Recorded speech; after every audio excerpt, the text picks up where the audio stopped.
Today we are going to be making polymer clay jewelry. So we're going to be making a pendant out of polymer clay that we're going to fire and then paint. And you're going to design these to look how you want.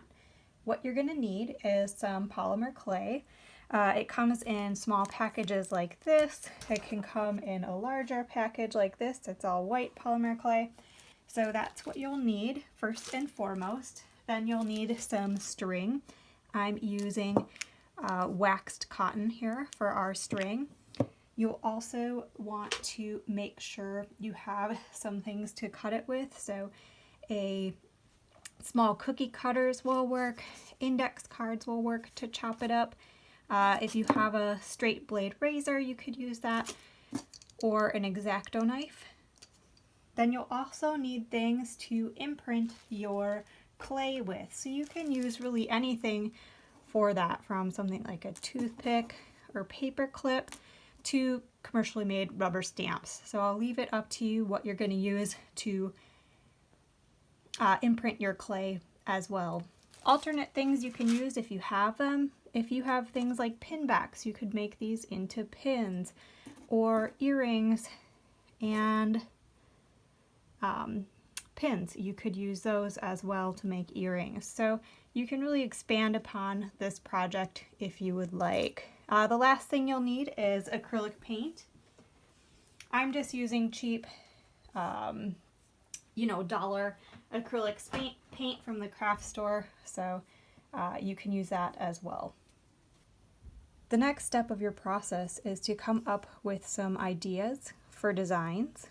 You can look at other designs and base them off of that, altering them slightly, of course, to make them your own. You can look at the materials you have on hand and let that inform what you're going to make. So I have this owl stamp, and I think I want to make one with an owl on it. And you can put details. So maybe I want this one and I want to make it black on top and a snow leopard pattern on the bottom.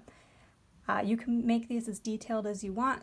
Sometimes people like to just work right into the polymer clay, and other times people like to sketch out ideas because it helps guide them a little bit on their decision making before they work with the clay. So this is a good first step. Next, I'm going to lay down a sheet of scrap paper underneath where I'm working. Because this clay is oily, it can leach into the surface, especially if you're working on something like a nice wood table. You want to put this down. It also leaves kind of a waxy residue behind, so that's something you want to be mindful of when you're working with this too. So this will just prevent your surface from getting yucky. The next thing you'll want to do is just kind of squeeze your clay to knead it and get it all stuck together. Sometimes it can get a little crumbly if it's been stored for a while. So this is what we're going to do just to get it nice. You can knead it however long until it softens up and it's pretty malleable. The next thing I'm going to do is roll out my clay. So if you're trying to get the clay flat so that you can cut it into the shape you want it to be in, if you just kind of pinch it between your fingers, you'll see it's hard to get it to be nice and smooth. So the thing I like to do with this is actually take something to roll it out. Now you could use something like a wine bottle, or in my case I'm going to use a soda can. Just roll it over the surface, and that works pretty good, but sometimes you can get one end that's thinner and one end that's thicker. So one thing I like to use is something like a chopstick that's nice and thin, maybe 1/4 inch thick, and then use that as a guide so I can get a nice even thickness to my slab. Now you could use anything on the side that's thick. If you had some sheets of thick cardboard, you could use that, or something that's the width that you're going to want your object. So now we can see that that's nice and flat on the surface. For this one, I want to use an oval cookie cutter and a commercially made stamp to create a design.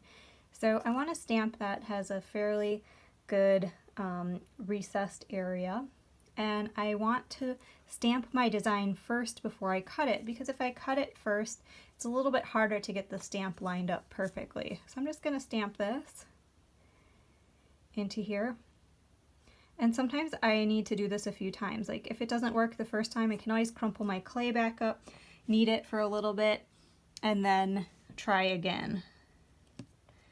because sometimes if you press too hard, I'll do this over here, you'll get like the edge of the stamp in, which you don't want. So you want to push it hard enough that it recesses nicely into the surface, but not too hard that you're getting the edge of the stamp. You also don't want to do it too light where, you know, almost nothing shows. So the reason we do this first is so that we can line up exactly with our cookie cutter the area that we want to cut. You can alternately, if you only have larger cookie cutters, you could always do something like creating a pattern this way where you make one cut this way and one cut that way to make, you know, a different shape. So you don't necessarily have to have these small cookie cutters to use this technique. So I want to kind of have it down towards the bottom there. I'm going to push it through, make sure it goes all the way through. Lift it up. Sometimes it sticks in there. I'm going to move this to the side. And then I'm just going to very gently try to pop that back out without getting a fingerprint on there. If I do get a little bit of a fingerprint, I can just very lightly touch the edge of it to get it smooth. Now I want to get those edges just a little bit smooth so they're not quite as hard. So I'm just going to kind of press along there. Again, being very gentle, because this clay does kind of pick up every little fingerprint on it. And then sometimes there's an edge from that too. So I'll kind of just try to smooth that off. You could also do a little bit of that afterwards with sandpaper if you want, but I don't like to rely solely on sandpaper for that. So the next thing we're going to need to do is cut a hole into our piece. So I actually use a straw for this, and what I'm going to do is I'm going to cut the straw so it's just a little bit thinner than what it is. And by that I mean I can take scissors. I'm going to use an X-Acto knife here. I'm just going to cut the straw into a piece and then make a thin slit. And then from there I can actually squeeze this hole larger and smaller, and that's going to give me the size of hole that I want. So I'm going to use that. I'm going to hold it together pretty close to where I'm working, and I'm just going to press down into that surface straight up and down. And sometimes you got to kind of twist it to coax it back out, but there we go. I have a nice hole, and that's where our our string is going to go through for this pendant. So there we go. This is a nice pendant. You can see that the clay is kind of stuck in that straw. You can just pop it out and just take that extra couple seconds to make sure your surface is nice and smooth. If you did get a big fingerprint in it or, you know, messed it up while taking it out, the nice thing about this clay is you can always just rework it, constitute it back into your main slab here, and you're good to go to try again. So it's pretty foolproof in that respect. So now I'm going to work on my next piece. I've rolled out a nice slab here, and for this one I want to make something that's roughly this shape. So one thing I could do is make a template for the shape out of paper first, and I'll show you how to do that. So I can take a piece of paper, I can fold it over, and then I would take a pencil and just kind of sketch out the size shape that I want on here, and then I would cut this out and lay it over the top. So I'm going to do that with an X-Acto knife, but you can use a scissors too. So I'm going to pull this up here. I'm just using the back of a pad of paper underneath where I'm working.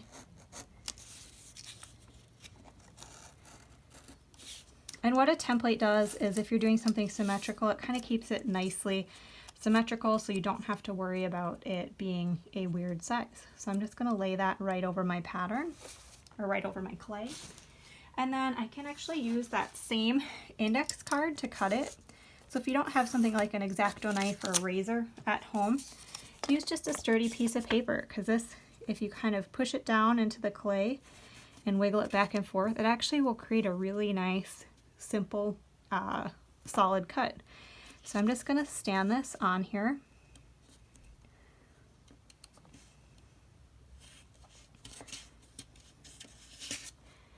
This does get pretty hard if your clay is really thick. So that's something you want to be mindful of. You want to keep it in that kind of, little bit under 1/4 of an inch in thickness. You can see how thick my clay is there.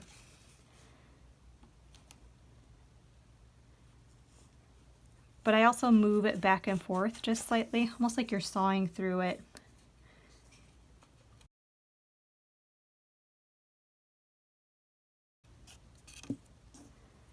Okay, there we go. I have a nice even shape there. If it made any marks in the surface, I can just kind of burnish them down. And then I'm gonna kind of make that pattern I want in there. Now I have a few tools that I'm gonna use. I'm actually just gonna use a paper, or not a paper clip, but a toothpick for this. So let me get this stuff out of the way here. So I'm just gonna use a toothpick and I'm gonna eyeball this. You could make a template for it, but that I think might be a little bit unnecessary for something this small, because if you mess it up, you can always just redo it. It's really quick and easy. So I'm just pushing that down in there gently.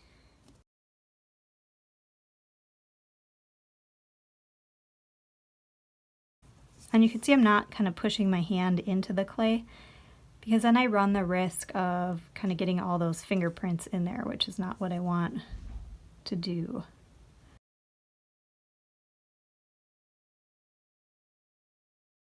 Okay, so that looks really nice. I'm really happy with it. And now I'm going to use that same technique that I used before, using a straw that I'm going to cut open. So I made a slit along the edge of this straw so that I can squish it closed a little bit more.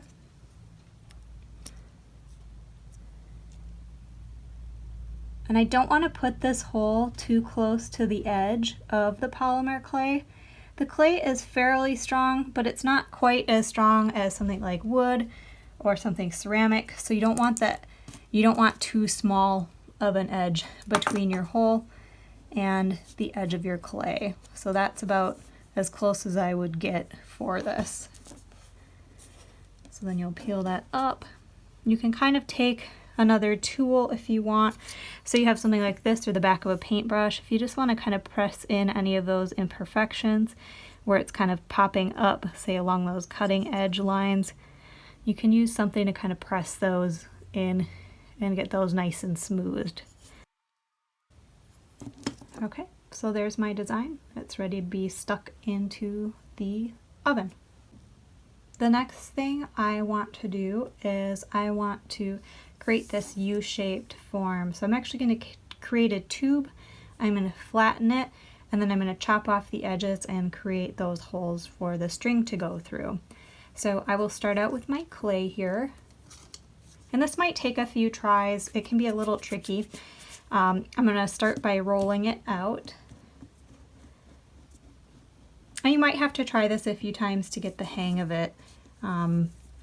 Sometimes you can make the tube a little too thick or thin, but one thing you want to make sure you're looking at before you flatten these out is that your kind of tube or your roll here is as even of a width as possible. And using your palm to do that helps you achieve that. You know, if you use your fingers, it's going to create little ridges by your fingers. So I'm going to get this roughly into the shape that I want it to be in. And then I'm going to use just a sheet of paper. I'm using an index card here just to be able to flatten this out. I like to use something like a sketchbook and do this in small increments. Just kind of push a little bit on it and then you can check it. Okay, not quite flat enough. Push it a little bit more. And again, this can sometimes take a few tries to get right to where you want it to be. And I'm pretty happy with this. You can always make it a little longer than what you need and chop off areas that are uneven. So I'm actually going to chop off a good deal of that side there. Maybe push that just a little more there. Okay, so I'm going to use my index card, chop off one end, chop off the other. I have a nice, you know, wide U shape there that I can use for my pattern. Now the next part, I'm going to use that same toothpick to kind of create a pattern over the surface, but you could use really anything. If you wanted little semicircles, you know, maybe I'll do this. I'll use a paper clip to make little U shapes on there. I can really use just about anything. I could use like the lid of a spice jar, you know, if I wanted to create little ridges like that. So I want you to be creative with this, just because we might not have a full range of sculpting material or sculpting tools doesn't mean we can't have a lot of fun. So I'm going to start in the middle. Just going to press that in softly. Look at that nice shape.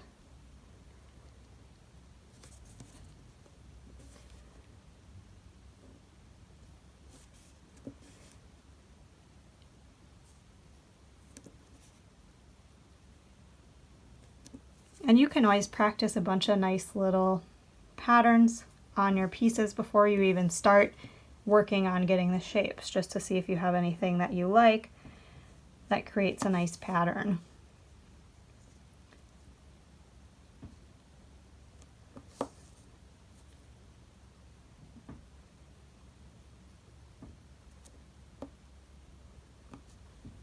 Okay, so I'm really liking how that's turning out. Just gonna flatten that down just a little bit more. Perfect. Okay, so with this, now I'm gonna take my straw again and make my holes in it. Again, you don't wanna get too close to the edge here. You wanna give yourself just a little bit of space. And I'm just cleaning up that hole a little bit. If it does look a little rough, you can always make your straw just a little bit smaller than your hole that you've already created, and just kind of push it in along the edges to kind of get any of that excess stuff sticking in there. You can also take something like your paper clip, just kind of use it to kind of push down any of those weird hangy things on the inside. Very technical terminology here. All right, so I'm just going to use my index card. You can see I don't use my hands a lot of times with this clay because it is so soft. It'll take a fingerprint, and since we're going to be, you know, painting these afterwards and kind of highlighting that texture, I don't want to have a bunch of fingerprints in there because it can kind of ruin how it looks. So that one is ready to go and ready to get fired. The last step to making your pendants is you will want to make some beads for the end like this so that you can get it to attach. So there's my necklace and there's the beads at the end. So what you want to do is make sure you make the bead round and that it has a hole big enough for the string you're using. I'm using this string, and so simply I'm just going to roll a, you know,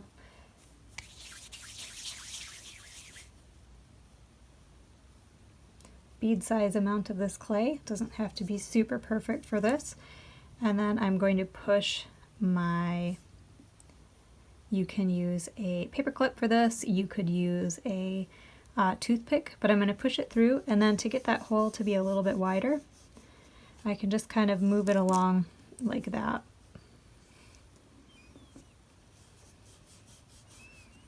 And I can kind of go back and forth between squishing it down and getting that hole a little bit wider. And then you can do fun things with this too. So you can, if you want to have a little fun with it, you know, build some texture on the surface of that too, but it's totally optional.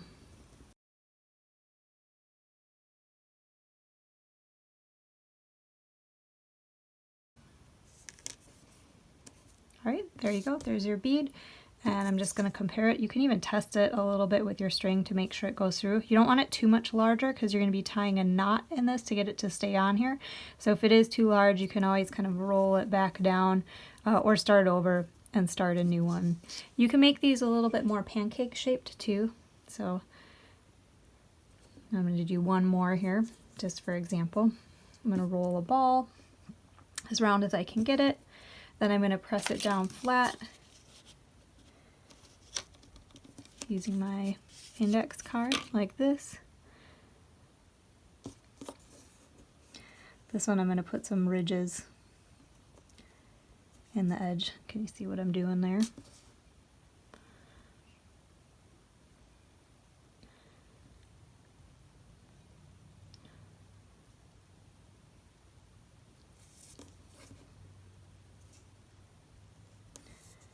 And I'm going to put the hole in. Just kind of lightly move it back and forth like that to get it as wide as I need to go again. I can test it, make sure it goes through. It'll go through. Maybe just do that a little wider. Again, I can use pretty much anything. I could use something like my toothpick as well. That'll work just fine. And it creates a pretty nice hole there. If I want to get those fingerprints out, I'm just take and press down one more time on there. And there we go. I have 2 different style beads I can use as the end of my necklace to hold it together. And you can even make these beads, so say you want more beads like on the side of here, you can make rounded beads, you can put decorations, they can be plain. So if you have a design that needs more beads and you don't have any that you want to use, you can definitely make ones to go on the side of your necklace. So Sculpey also comes in, and polymer clay packs in general also come in multi-packs. You can get ones with bunches of colors, and these are really fun to work with too. So here's one, here's another with a bunch of different colors. And for these, for this next one, I'm actually going to use 2 different colors as a base. So you can paint things or you can use different colors. So for this one, I'm going to use this kind of peachy color and a black. And I'm going to use the peach first because the black will kind of stain my hands. So I'm going to make a version of this using peach and black, and then another version just using the white clay so you can see how I'll be able to paint it with acrylic paint afterwards. So I'm going to make this one round and this one oval shaped, and I'll show you what I'm doing here in a second. So again, I'm just going to flatten this out. This one, because I'm going to put 2 layers of clay, I'm going to actually put my base layer fairly thin. So I'm going to use that same process. You can use the Coke can right on the clay, or you can use a spacer on the sides to make it nice and even.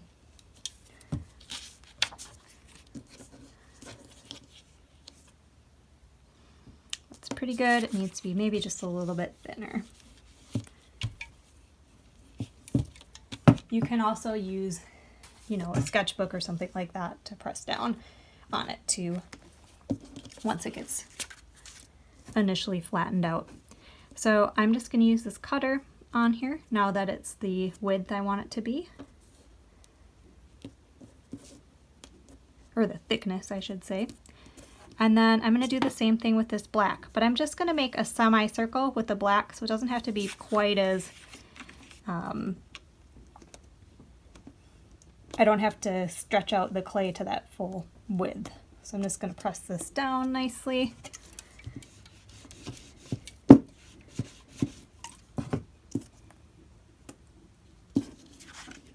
And this layer I'm actually going to make a little bit thinner than my base layer.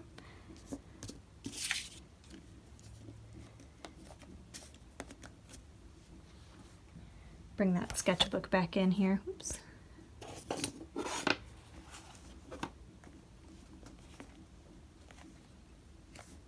A lot of polymer clay artists will actually use a pasta roller to get sheets nice and thin. There you can see I got a little piece of the clay on the back of there, so we're going to make sure that's on the back. And then I'm going to clean this off. Use that same stamp on there, and then I'm just going to cut the top of it off.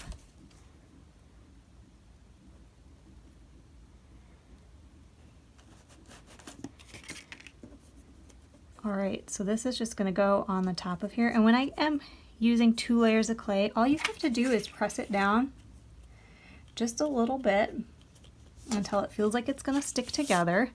So the clay, if you just kind of press it together, once it cooks, it'll stay together. So that's a really nice thing. And again, I don't want to overwork this, so this is where I could bring in a tool. You could even use something like a plastic fork or knife tool to use. That would work really good as well. I'm just smoothing out the edges here, getting it nice and even as I like it. And then I'm going to cut out another hole. Actually, I might just use the whole straw, so I'll show you that up close so you can see the thickness of it. It's not super thick, but not super thin either. You could make that thinner if you'd like as well, but I kind of like that dimension that it gives. All right, there's that one. It's ready to fire. And again, I'm going to create that same thing, but just using white clay for this next one.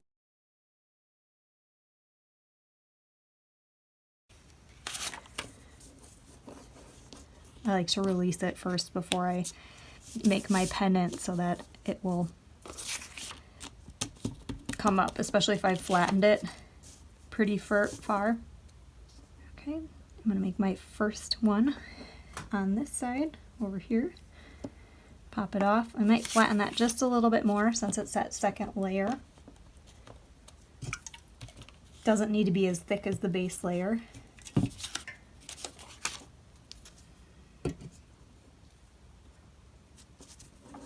I'm gonna release that first.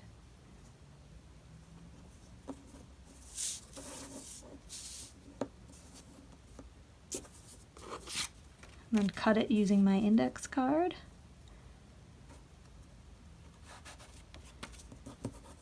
There we go.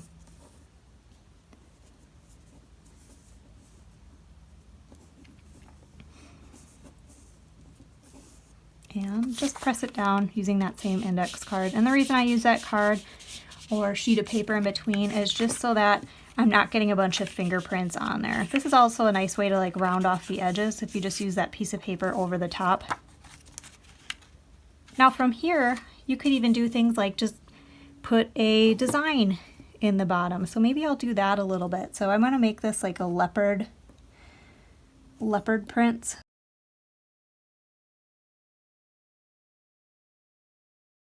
As I paint it, just having that little bit of texture too will add a lot to it visually.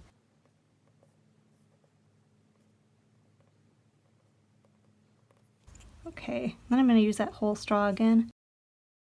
And there we go. Looks kind of like an acorn now, but once we get those leopard spots on there, it'll look pretty spiffy. Okay, so I have all my samples made up. Let you see those again. So now that I've got all of my samples made up, I can then take them and I'm going to put them on a pan that's lined either with parchment paper, which is ideal, but I know y'all might not have parchment paper hanging out at your homes, or you can put tin foil will work too. You don't want to put it directly on a pan because it will leach this kind of polymer stuff into your cookware, which is not what you want to do. You don't want to have them touching because they have the chance of bonding together, and you just want to give them one little final inspection before you put them in the oven. So maybe you bumped one or two, like this one I'm realizing just needs a little bit more pushing down on the edge to get that ridge off of it, but just kind of give them one more little final inspection, and then you are going to bake them. So these need to be baked at 275 degrees Fahrenheit for 15 minutes per 1/4 inch. So this one's about a 1/4 inch. This one might be a little bit thinner. This one might be thinner. This one might be thinner. So I would say put these in for about 10 minutes once your oven is preheated, and then grab out the ones that are thinner, then let them cool. And then maybe do the ones that are thicker, like this one and this one are a little bit thicker, for just a little bit longer. Make sure when you do this, you use your regular oven and not a toaster oven. The reason being is because your toaster oven is really uneven and can kind of scorch some pieces and not bake the others. And make sure you preheat your oven so you're not just sticking it in a cold oven. So let it sit there for 5-10 minutes until it gets up to heat. All right. I am ready now to start painting these. So I took them out of the oven. They're nice and hard now, and they're ready to be painted. So the first thing I'm going to do is get my materials ready. So I have my water cup here, and that's just a scrap watercolor. or water cup, I have my acrylic paint that I'm using. I have a palette here. This is just wax paper. You can also use something like the lid of a jar to put your paint in and mix it. You probably want one that's a little bit bigger, but you're basically looking for something that is hard plastic, non-porous for your acrylic paint so they don't dry out.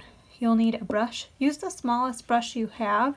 That'll work for this, and you want a brush that has a nice spring to it. So you don't want to use like a camel hair brush that would come like with a Crayola watercolor set. You want to use one of your nicer brushes. You'll also want to have a sheet of sandpaper, or alternately, if you have like a board that you use to file your nails down, you can use that as well. And let's get to it. Oh yeah, you'll also want a paper towel, and then I have a small piece of cloth that I'm going to use to wipe off the surface. So there's a few ways we can do this. I'm going to start with this one by putting some black into the recessed areas. And this is why you want a small brush. So that can really get the black right into those detail areas. We can, if we need to, use a damp cloth to wipe it off if we get it outside of there, or we can use that and then sand off the surface if we need to later on as well. So there's lots of options. Acrylic paint is a water-soluble paint, so sometimes to move it around a little bit easier, I will add a little bit of water. You do want to be careful when you're using it though, because it will dry in your brushes, so you want to wash it out of your brushes, even if you're still kind of working on things fairly quickly. So you can use whatever colors you want for these. You could use a lighter color, you could use a bright blue, whatever works for you.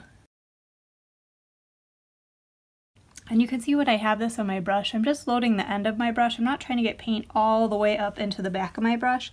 It's not totally necessary, and it actually makes washing my brush out a little bit harder. With acrylic paint, if it's a little too light in the first layer, you can always let it dry and add another layer over the top.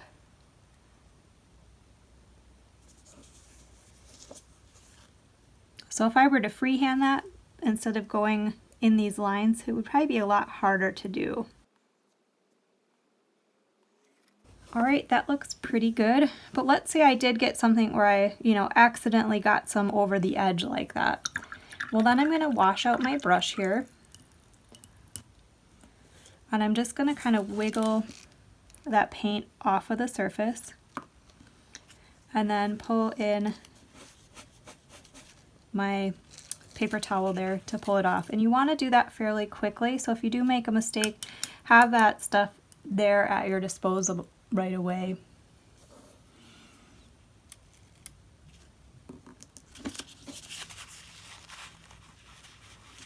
And sometimes you don't need to kind of fully wipe it off. Sometimes you can leave a little bit of a patina of the paint, like with this one. This one I actually did most of the surface black and then wiped away the paint off of the surface. So you can see that there's a little bit of grayish areas around there too. So you can kind of decide how you want these to look. I'm going to let that dry, and then I want to come back in and create some kind of burnt orange areas in here. So I'm going to put that aside for now, and I'm going to work on this one next. Now for this one, I want to fill in this whole area, and then I'm going to use my paper towel to kind of pull out some of that. For this, I want to use a little bit of red, so I am going to mix my color here, and black. So I'm going to create a pretty dark maroon color with this. I don't want to add too much water, but I do want to add a little bit so it moves around easier. Now I'm going to try to get this into all the recessed areas, and I'm not going super perfect with this. So what I want to do with this is I'm going to wipe it away. So it's going to kind of sit in some of those areas, and then I'm going to wipe it away with a cloth, and then I might have to go over it and sand it a little bit too at the end just to get the pattern to come out. And my goal with this is to come out with something that looks like this. So you can see how that sanded out of the central areas and really created a beautiful design. So again, I'm just trying to get that paint to kind of pool into those recessed areas that the stamp created.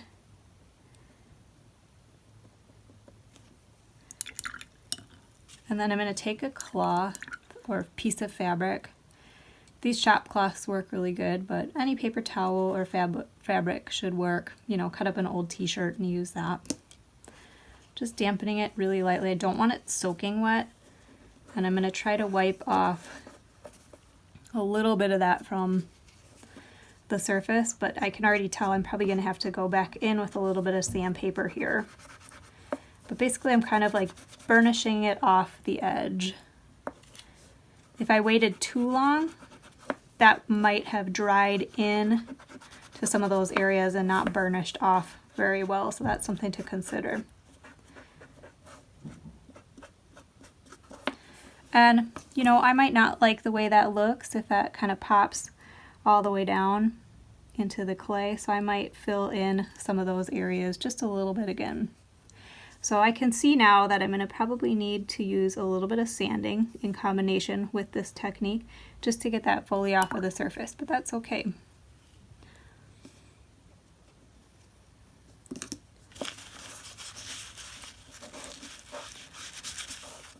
So I'll let that dry and put it to the side until I can sand it. But you can see it's already kind of picking up some of the nice highlights of the stamp. Okay, for the next one, I'm going to work on this one. And I might put a little bit of blue in this one too. So kind of create a navy blue. So you can see I'm mixing a lot of the colors. If you have just a primary set of these paints, you should be able to mix a wide variety of colors pretty easily. So I'm going to take some of my blue. Like, I don't like the way that looks just straight up, so again I'm going to add a little bit of black to it. And for this one, again, I'm just going to kind of go along the lines that are already there, and if I get anything outside of those lines, I'm going to wipe it off. And you can kind of move this around. It doesn't have to be straight up and down when you're working on it. You know, to be able to get in those nooks and crannies.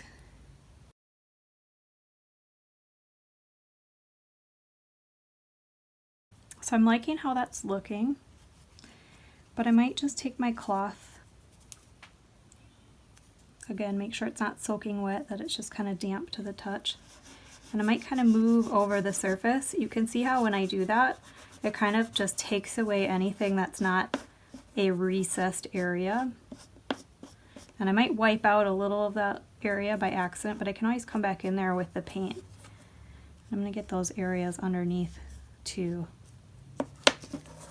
Okay, so that one wiped out just a little bit too much, so I'm going to go right back in there very carefully. Oops, I have a little too much water in there. I'll blot that out. That's why I have my paper towels nearby. Get some of that water out of my brush. And I can spot check this. Just going to give this a really nice organic feel. And you can see how it captures that paper clip shape really nicely.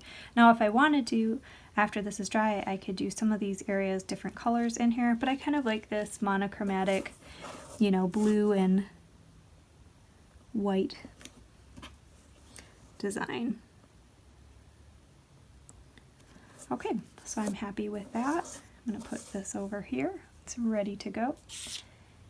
Now for these two, I am actually going to paint on Leopard Designs. So I want to make this one. I'm just going to leave this one white on top, but for this area, remember I imprinted those designs. What I want to do is I want to mix a white, or not a white, a gray, a light gray and a darker gray. So I'm going to take my black and white here. I'm going to mix a fairly light gray and a little bit darker of a gray. Now the fun thing about polymer clay is that you can paint just right on top of it. If you're finding that it repels off of the surface, which it shouldn't, but if it does, you can always sand it down a little bit or give it a wipe down with isopropyl alcohol. That'll help it adhere to the surface just a little bit better, but really it shouldn't have an issue. So I'm adding just a little bit of water because I want this to be fairly opaque, so I don't want to be able to see through my paint. Now for these leopard spots, I'm going to do the insides first. I'm going to do those the lighter gray.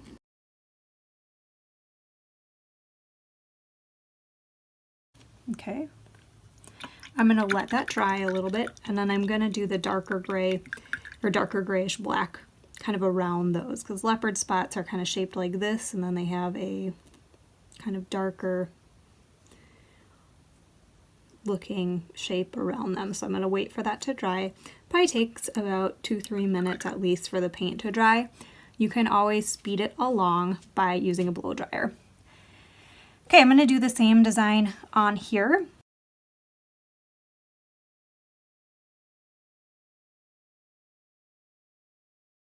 If you did make a mistake and it was early enough along, you could always just wipe this down with a wet paper towel or wet cloth. You can even just dunk it in your water and scrape it off. You could soak it for a few seconds and it might be able to get a little bit more off of it. All right, so I'll let that dry. And I'll come back over to this one because this one's almost all the way dry. You can see that gets a little bit darker as it dries.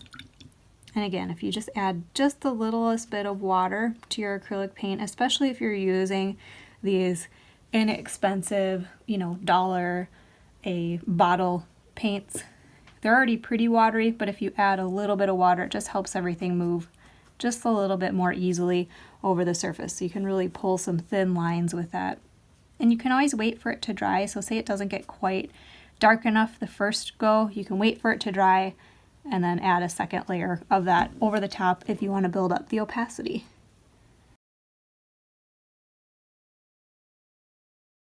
And I'm kind of going off the edge in some of these areas, so just kind of pretending if the pattern extends over the edge,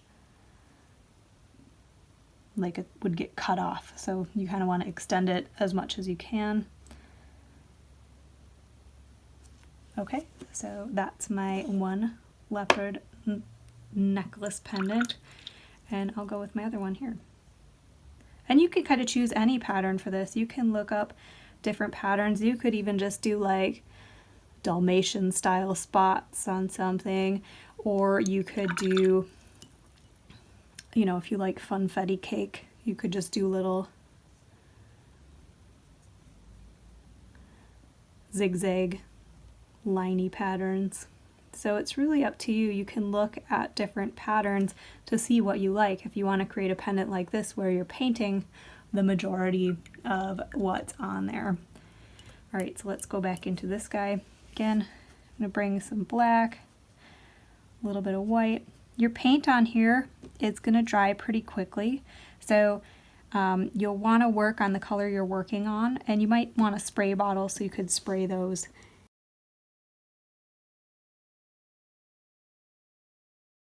All right, so that one's pretty fun too. And another thing to note, if you need to make something like little dots or something, you can always take even something like a toothpick and just use that. That's going to make really uniform style dots. So that's something to consider as well.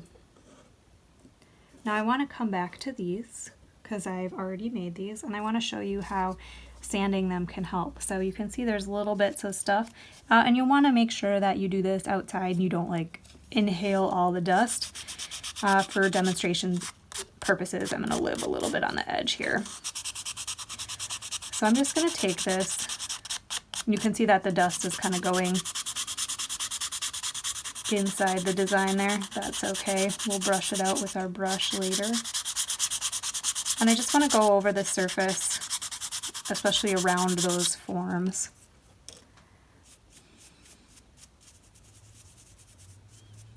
And it gets in a bunch of nooks and crannies. So you've really got to work it in there. And you can see how that looks really nice in your design. So that's another method to making your design. If you have a nice stamp that you'd like to use, this can kind of make it easier if you want to draw something on there. All right, let's go back into this one because I want to add some orange on the sides here. So again, I'm really loving that kind of burnt orange this season. So I'm going to try to recreate that as best I can here. Okay, I'm pretty happy with that, but I might test it next to there to see what that looks like. All right, that looks good. It'll sometimes dry a little bit darker than what I've got there, or lighter, just depending on the color, but I'm going to go with it.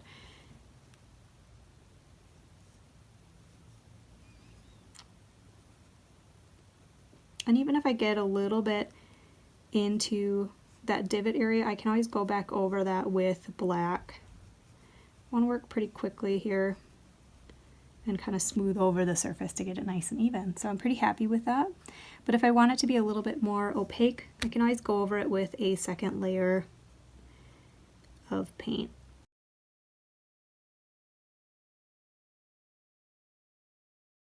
I'm going to let that dry. I might add a little bit more paint over it. I'm not sure yet. I'll see how it looks when it dries and reassess. And you can even kind of extend your pattern over the edge too. So for this, I'm just going to kind of pull it over the edge too.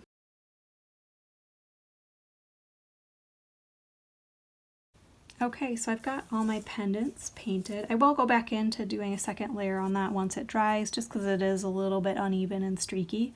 You can see I've also made a couple little fun ones. So I had some extra clay from these two pendants, and I wanted to make some earrings with it. So what I did is I took some earring wire forms like these, and then I also took some pins. I cut them down.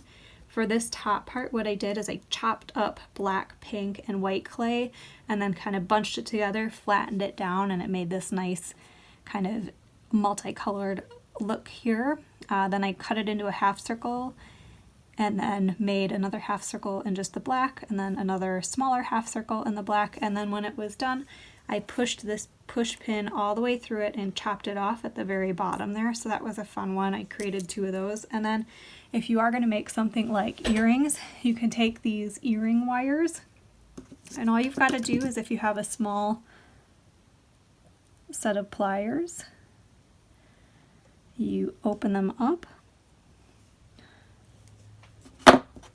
you slide on your earrings, and then you close them. So be careful when you're doing that part, make sure it closes all the way. And these earring wires are really inexpensive. It's like $2–3 for a giant pack of, like, you know, in here there's 30 pieces or 60 pieces, so enough to make 30 pairs of earrings. The same thing with those pins that go in there. You know, it's maybe $2–3 for a set of 100 of these. So there you have your earrings, and those are really, really fun. And what's nice about this clay is if you leave it fairly thin, it's pretty lightweight, so you can create some nice chunky, fun earrings pretty inexpensively and quickly. So I'm going to open this up, and I like to open up the earring part as opposed to this part because these are fun, but sometimes they're not the most durable earring material. So you don't want to like bend that wire once it's already in there. If they do come apart, if they slip apart, you can always just slip them back together and put some glue on there. I should really have flat nose pliers, not round nose pliers. This would make it a lot easier. Okay, there we go.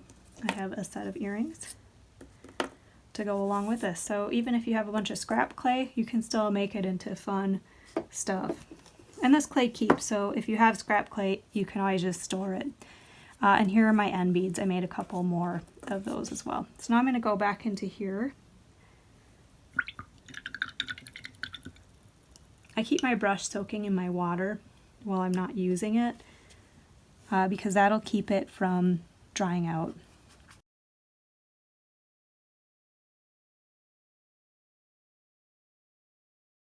And you could always make a couple copies of the same pendant too and paint them different variations. So if you're unsure of what colors you want where, you can do that. You can also take your sketches and paint on them as well if you want to get a feel for what something will look like with colors before you even make it. So you can kind of decide how far you want to go with planning.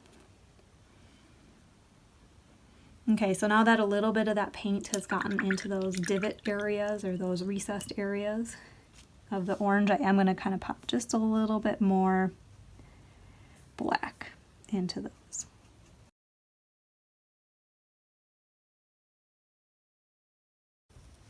So now that I've finished all of my pieces, I'm going to put my earrings up here.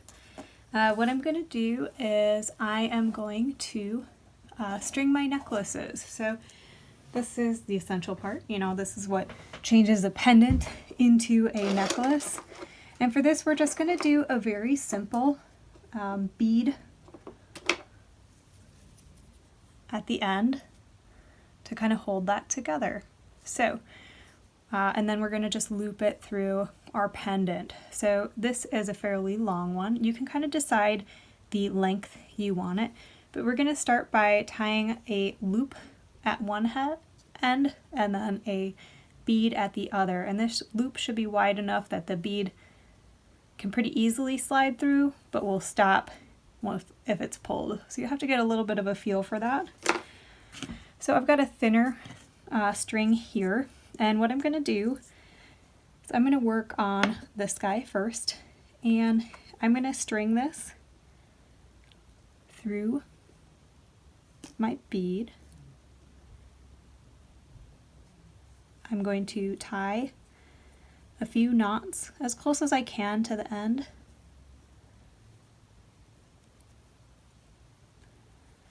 You'll pull these pretty tight.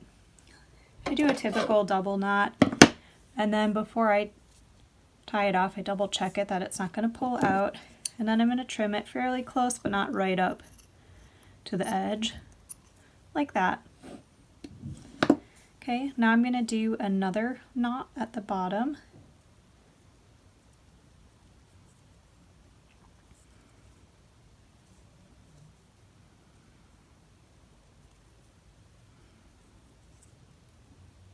Like that. That should keep that nice and tight right on the edge. You want one on both sides so your bead doesn't fall all the way towards your necklace while you're working. Okay, now is the kind of fun part. You get to decide how long you want your necklace to be. So what I'd like you to do is just kind of take it, hold it up to your neck, and decide how much length you want it to have. If you want it to be more like a choker, it would be shorter. If you want it to be more like a long pendant necklace, you'd leave it a lot longer. So, you know, look at it on yourself, or, you know, whoever you want to gift this to, and ask them their advice. So what you're going to do then is you're going to take that length, you're going to put it around, you're going to hold it up, and then you're going to subtract about an inch from it, because that will account for or you're going to add an inch to that length, because that'll account for how much is going to go around your pendant. So say I wanted it this long, then I would add an inch to the end, and that's where I would tie a loop around. So I'm going to make mine a little bit longer, because say I wanted it this long, I'm going to take an extra inch here. I'm going to fold, get this out of the way, fold over, and then I want to make sure when I tie a knot around here that I'll be able to get my bead in and out of there, and that'll hold it. So that looks about good. I'm just going to use a simple knot, and before I tie it, you know, pull it really hard. Again, double check that your bead can fit through, because waxed cotton can be a little bit hard to get knots out of. Alright, that's about perfect. Pull that nice and hard. That's another thing about waxed cotton and why we're using it, is because it does hold knots really well, and it's very economical. So here's my nice pendant. And now what I'm going to do is I'm going to leave it strung. I'm going to pull against it this way, and I'm going to find the midway point directly across from it. Then what I'll do is I'll take that midway point, and I'm going to insert it. This is why we have a wide hole, not a tiny pinpoint hole, through from the front to the back, like this. Keep that kind of pinched right where the midway point is, and then I'm going to pull through that whole necklace and pull it down, and there we have it. So really simple and easy way to attach a necklace. The reason we do it from the front, you know, inserting it into the front, is because if we do it the other way, it doesn't quite look as finished. So we want that to be nice and solid, and there, it's totally ready to wear. So I'm going to do that one more time. I will do this one because this one's kind of unique. What I actually want to do is I want to have one of these on one side and one of these on the other, and then I'm going to stack a few beads. I've got some wooden beads over here on that as well. So I'm going to get my lengths of string ready. And you can always use a necklace you have as a reference too. So I'm going to use this one because it's a similar size.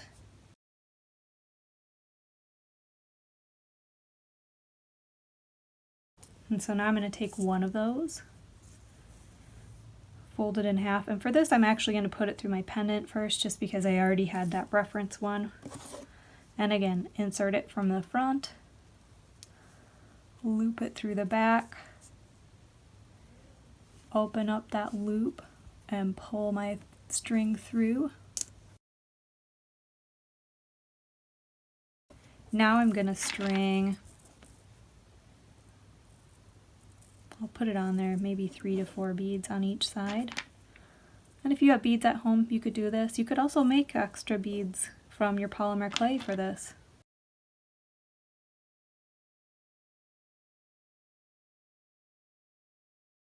It's good to go. And I'm going to do the same thing. I'm going to create, you know, because I can't create a loop necessarily, I don't want it to be double wide. What I can actually do is just tie a knot at the very end and then one a little bit closer to create that opening for the bead to go through on this end.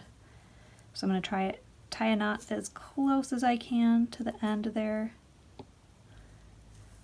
and then one just a little bit further back. And again, you probably want to check these before you pull them too tight just to make sure your strings aren't uneven and that you've left enough space for your bead. That looks about good. I'm going to use this bead with this one. Or actually, maybe I'll use this one. I kind of like this one a little better. So I want to make sure that'll go through there well.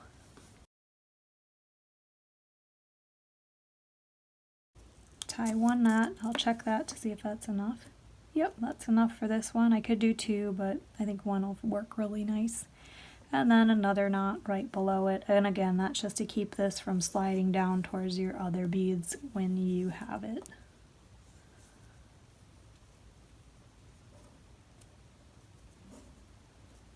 Pull that through. And pull it nice and tight. And I can trim off the end there.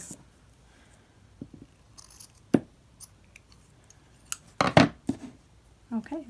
So there's that necklace. And again, ready to wear, good to go. With this one, I'm going to actually use a slightly thicker string. So I'm going to use this one here.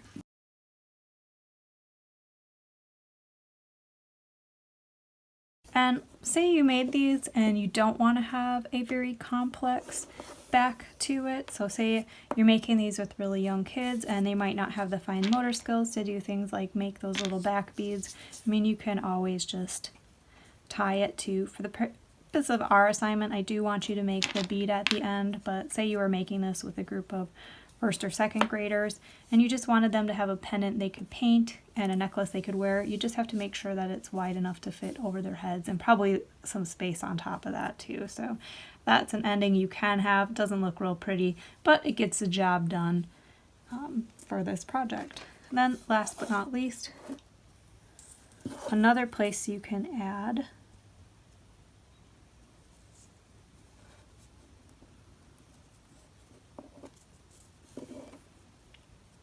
beads to is, say you like this but you thought it was a little plain, you don't want beads on the side, you can also make it a longer pendant by just sliding them over 1, 2, or 3.